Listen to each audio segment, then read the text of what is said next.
Eu quero compartilhar algo que eu acho muito especial.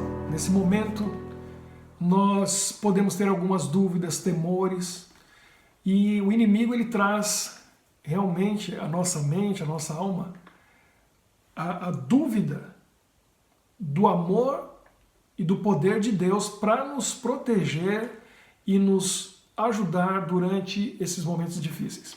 Eu tenho amigos no Brasil e em outros países, aqui na Bélgica, que nesse momento estão desempregados.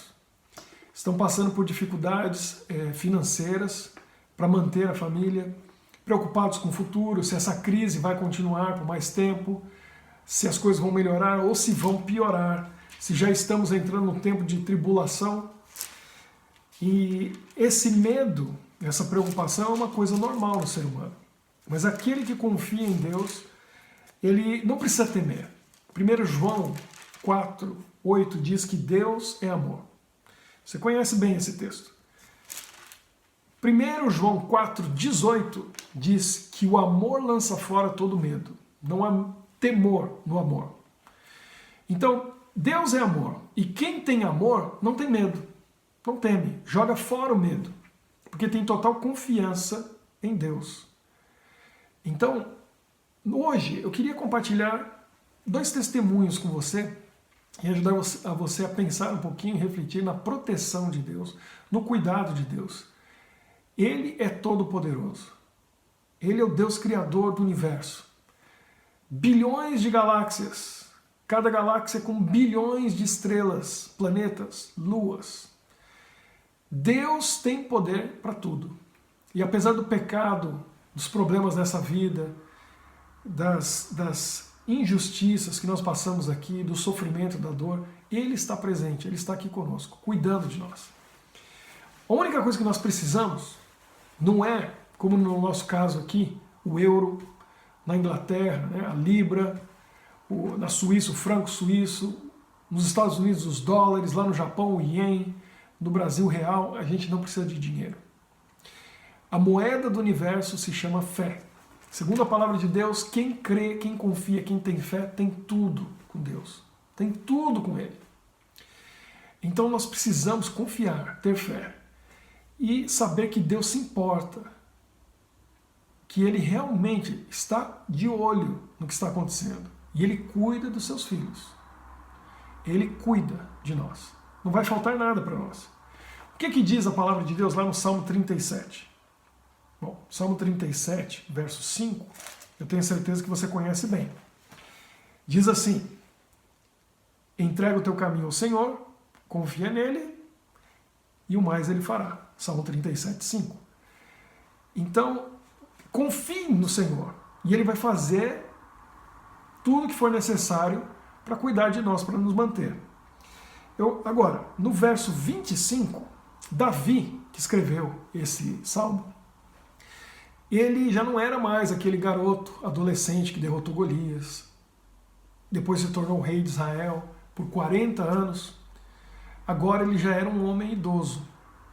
E aqui ele diz o seguinte, você também já deve ter ouvido esse verso, fui moço, verso 25, e já agora sou velho, porém jamais vi o justo desamparado, nem a sua descendência mendigar o pão. Davi, um homem idoso agora, olhando para trás e vendo a história da sua vida, pensa, eu já vi de tudo. Já vi muita coisa nessa vida. Mas tem uma coisa que eu nunca vi e nunca vou ver. Um filho de Deus passando por necessidade, desamparado. E os seus filhos passando fome. Não. Deus provê para os seus filhos. E Deus tem um exército para cuidar de nós. São chamados anjos. Deus envia os seus anjos para nos proteger, e esse livro está cheio de histórias de anjos. Muita gente acredita em anjo, hoje em dia é uma coisa comum, se fala bastante, e se nós pensarmos, metade da população do mundo crê em anjos. Porque o Corão fala sobre os anjos, então os muçulmanos, eles creem nos anjos, os judeus creem nos anjos, os cristãos creem nos anjos, porque está aqui na Bíblia. Você tem um, só para você. Tem um cuidando de você o tempo todo. Então você não precisa ter medo. Ele é poderoso, ele é grande, ele é forte. A Bíblia diz que, em alguns casos, aqui no Velho Testamento, Deus enviou um anjo para destruir um exército com 120 mil homens. Um único anjo. Foi um anjo que veio do céu, rolou a pedra, os demônios desapareceram, só ficou Lúcifer ali, que não pôde fazer nada, e ele disse: Jesus, teu pai te chama. E Jesus ressuscitou e saiu daquela tumba. Você tem um anjo de Deus com você, protegendo você. E eu quero mostrar um texto bíblico que fala sobre os anjos, que para mim é a melhor explicação de quem são eles. Hebreus, no capítulo 1, fala sobre Jesus, dizendo que ele é o Filho de Deus e ele não é anjo. Talvez os hebreus estavam confundindo, e o escritor de Hebreus, nós imaginamos que seja Paulo, não há certeza nisso, ele está comparando Jesus com os anjos. E aí ele diz: mas para que anjo Deus falou, senta-te à minha direita? Não, ele vai comparando e diz: veja, Jesus é o Criador, ele não é um anjo. Ele vem falando, explicando, depois você pode fazer essa tarefa de casa, ler Hebreus capítulo 1. Quando chega no último verso do capítulo 1, verso 14, ele faz uma pergunta retórica para explicar quem são os anjos. E aí ele diz assim: não são todos eles espíritos ministradores enviados para serviço a favor dos que hão de herdar a salvação? Então veja, os anjos são espíritos ministradores que são enviados para servir quem vai herdar a salvação. Você vai herdar a salvação? Você aceitou Jesus como seu Salvador? Já entregou sua vida para Ele? Você passou pelas águas do batismo? Então você tem um anjo a seu serviço para cuidar de você, para prover. E eu poderia contar aqui muitas histórias, muitas, que aconteceram comigo, minha família, meus amigos, histórias verdadeiras da atuação de Deus na nossa vida e da atuação dos anjos que protegem, que cuidam, que provêm nos momentos de dificuldade, para a gente não ter medo. Quero contar duas para você. A primeira, eu li em um livro que o pastor Walter e eu não sei se ele leu, mas era um dos livros que estava na bibliografia no nosso primeiro ano, lá em 1993, daqui a pouco faz 30 anos, quando nós começamos a estudar teologia. E esse livro se chama Jerônimo Era Assim. É um livro da biografia, conta a história do pastor Jerônimo Garcia. E essa história me fez pensar bastante. Ele, naquela época, estamos falando aí de 60, 70 anos atrás, ele era um evangelista, estava no interior, numa cidadezinha muito católica, muito fechada, fazendo evangelismo, e as pessoas não gostaram nada, ameaçaram ele de morte. Mas ele continuou fazendo o seu trabalho. Um dia ele sai da igrejinha, está andando pela rua, quando ele vê um grupo de homens vindo no final da rua na direção dele. Talvez uns 15, 20, com pedaços de pau na mão. Com aquele olhar: a gente vai matar você. E eles estavam vindo, e ele ficou congelado. Ficou parado olhando, e os homens vindo, e de repente aparece um cão enorme de um lado, outro cão enorme do outro, e outro, cada um de uma raça diferente, grandes, com aquele olhar e aqueles dentes. Aqueles homens, quando viram 8 cães ao redor dele, e eles já não estavam mais tão corajosos, deixaram cair um pedaço de pau, outro, e foram embora. E ele ficou parado olhando, pastor Jerônimo Garcia. Um cão foi para cá, outro para lá, e do jeito que eles apareceram, desapareceram. Foram embora. Nunca me esqueci daquela história. Fico pensando, o cuidado e o amor de Deus para conosco. E os anjos estão aí. Tomam forma humana e às vezes até a forma de um cão para nos proteger. Agora deixa eu contar por que eu creio nessa história. Parece fantástica. Tem gente por aí que vai falar: quem inventou isso? Eu tive uma experiência com meu anjo. Tive muitas. Mas eu vou contar a primeira. Eu tinha 11 anos de idade. Era um sábado à tarde. E eu morava aí perto de vocês, no Campo Limpo. O meu pai era pastor na Associação Paulistana. Eu estudava na escola do Campo Limpo. Tem 4 casas pastorais na rua de trás. Era um sábado à tarde, umas 2, 3 da tarde, tinha almoçado. 11 anos de idade. Eu estava ali e o meu vizinho, Jales, que morava na casa da frente, do outro lado da rua, veio conversar comigo. E veio me dizer uma coisa que me deixou muito chateado. Porque ele falou assim para mim: a Camila, que tinha 9 anos, morava na mesma rua, um pouquinho para cima, Era uma menina linda, eu tinha 11 e a gente era namoradinho de infância. Ele disse assim, o Jales falou assim, a Camila não gosta de você. Eu falei, gosta sim. Não. E aí ele começou a argumentar e eu disse, eu vou provar para você. Aí eu fui no meu quarto, trouxe uma cartinha para ele. Uma cartinha que era muito especial para mim. Porque a Camila tinha escrito com canetas coloridas o quanto ela gostava de mim. Tinha algumas frases, algumas coisas. A cartinha era perfumada, ela colocou um pouquinho do perfume da mãe. E tinha um beijo dela, ela pegou um batom da mãe e deu um beijo na cartinha. Aquela cartinha era especial para mim. Mas eu tinha que mostrar para o Jales e provar para ele que ele estava errado. Aí eu dei a cartinha para ele e quando ele começou a ler, e ele viu que eu estava certo e ele estava errado, ele saiu correndo com a cartinha da Camila. Eu abri o portão, porque a gente estava conversando pelo portão, ele estava de fora e de dentro, e eu fui correndo atrás dele, cego, querendo pegar minha cartinha de volta. Ele foi descendo pela rua, e lá no final, uma avenida. E sábado à tarde, muito movimento, muito carro, muita gente, o pessoal no comércio, e ele desviava de um carro, e eu desviava do carro, e ele desviou do poste, eu desviei do poste, e eu estava chegando perto. No final da rua, na esquina, tinha uma loja de sapatos.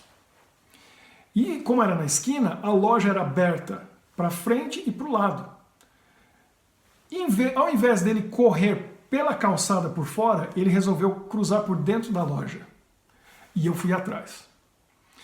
E no meio do caminho, uma pilha de caixas de sapatos. E o Jales pulou e passou. E eu fui atrás e pulei e não passei.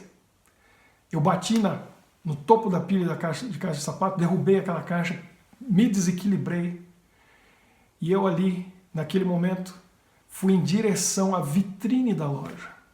Aquele vidro grosso, atrás os sapatos expostos, e eu bati a cabeça naquele vidro, que se quebrou todo em muitos pedaços.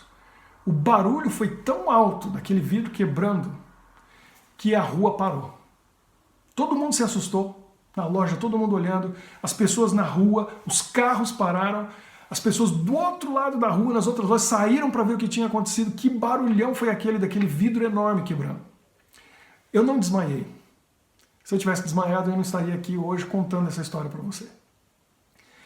Eu perdi os sentidos. Eu estava zonzo, com a cabeça dentro do vidro, e em volta do meu pescoço, aquelas pontas todas de vidro aqui. Se eu tivesse desmaiado, eu teria morrido ali. Mas naquele momento que eu estava sem reação, zonzo, sem saber o que tinha acontecido, eu senti duas mãos, uma em cada ombro, me tirando de dentro do vidro. E depois, fora, eu senti uma mão enorme nas minhas costas, me levando para fora. E quando eu cheguei na calçada, eu senti a mão fazendo assim. E aí eu voltei a mim mesmo. E eu olho ao redor, uma multidão olhando para mim.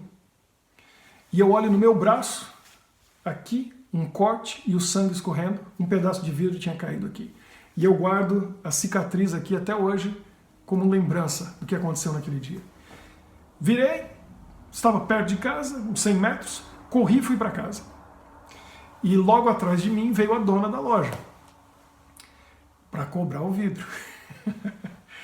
E ela chegou em casa, se apresentou, começou a conversar com meus pais, a minha mãe fez um curativo e ela contou o que aconteceu. E ela disse assim, olha, por pouco todos nós ali não vimos o seu filho morrendo na minha loja. Foi por pouco. Tudo aconteceu tão rápido e ninguém teve tempo de ajudá-lo. Aí eu fiquei pensando, como assim ninguém teve tempo de me ajudar? Eu sei o que aconteceu.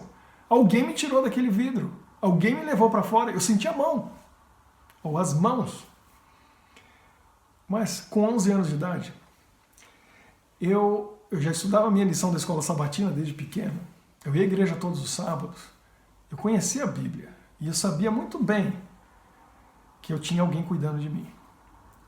E eu soube naquele momento, e eu guardei aquilo como segredo por muito tempo. Depois eu contei para meus pais que o meu anjo salvou a minha vida naquele instante.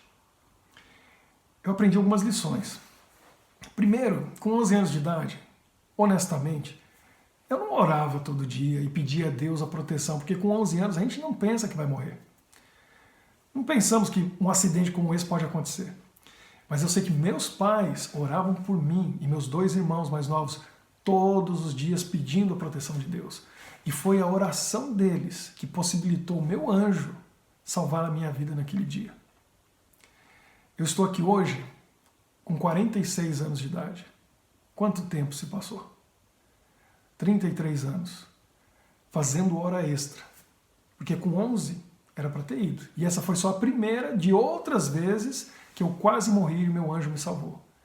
Porque eu sei que Deus tem um plano para a minha vida. Porque Ele se importa. Porque Ele me ama. Ele cuida de mim. Esse mesmo Deus se importa, ama você e cuida de você. E você tem um anjo a seu serviço, cuidando de você o tempo todo. Dúvida, medo, a gente tem. Dificuldade, nós vamos enfrentar. Mas creia em Deus e saiba que Ele está com você e o seu anjo poderoso está com você o tempo todo. Prove a Deus. Ore. Peça a sua proteção e a sua bênção. E pais, orem pelos seus filhos, para que eles sejam protegidos e guardados por Deus em todos os momentos. Deixa eu orar por você nesse momento, para que Deus esteja sempre com você e com a sua família. Querido Deus, nosso Pai, obrigado por todas as bênçãos que nós recebemos. Nesses momentos difíceis de luta e incerteza, muitas vezes vacilamos. Dá-nos fé, confiança e certeza de que o Senhor está conosco. Proteja cada um de nós, em especial as famílias que estão ouvindo esta mensagem nesse momento. Que os teus anjos poderosos estejam ao nosso redor, guardando e protegendo a vida daqueles que confiam em Ti. Dá-nos a certeza de que logo tudo isso vai passar e que nós estaremos em paz contigo no Teu reino, porque Jesus está voltando muito em breve. Prepara-nos para a Tua vinda. Nós pedimos e oramos por essas bênçãos em nome de Jesus. Amém.